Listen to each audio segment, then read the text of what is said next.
रामनवमी के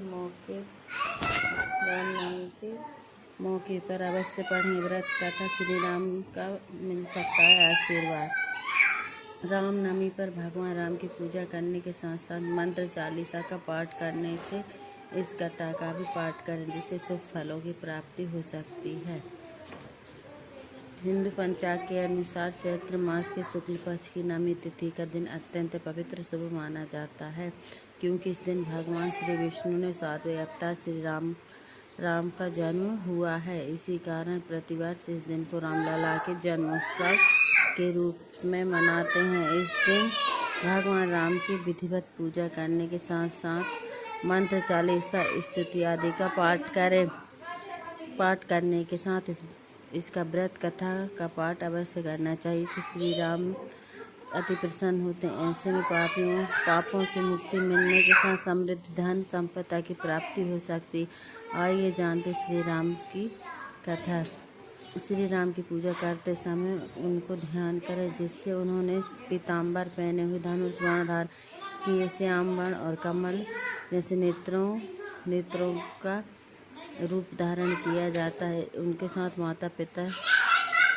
उनके साथ माता सीता भी विराजमान है।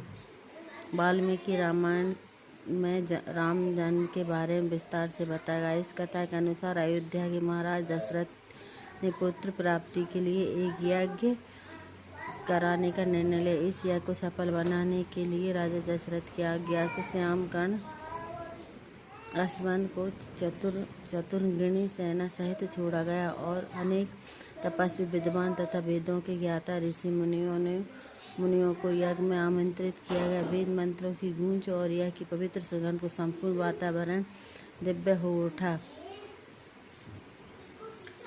यज्ञ पूर्ण होने पर सभी ब्राह्मणों, ऋषियों और अतिथियों को सम्मान पूर्वक दान दक्षिणा देकर विदा किया गया। यज्ञ से प्राप्त प्रसाद खीर को महाराज दशरथ अपने महल में लाए अपनी तीनों रानियों में वितरित किया। उस प्रसाद के प्रभाव से तीनों रानियों ने गर्भ धारण किया।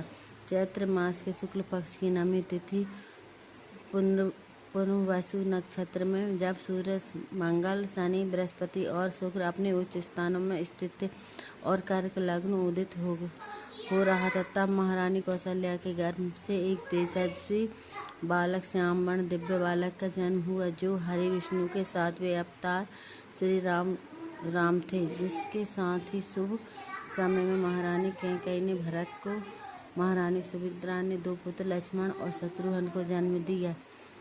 चारों राजकुमारी के जन्म से समस्त अयोध्या में आनंद की लहर दौड़ गई। महाराज दशरथ ने प्रसन्न होकर कहा, ब्राह्मणों और भाटों और याचकों को भरपूर दान दक्षिणा दी, प्रजा को धन्य धान्य और दरबारियों को रत्न आभूषण प्रदान किए।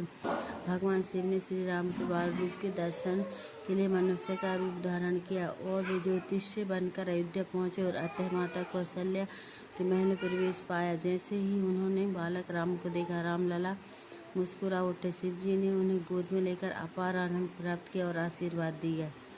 पौराणिक कथाओं के अनुसार वनवास काल की एक कथा में भगवान राम एक गरीब वृद्धा घर पहुंचे।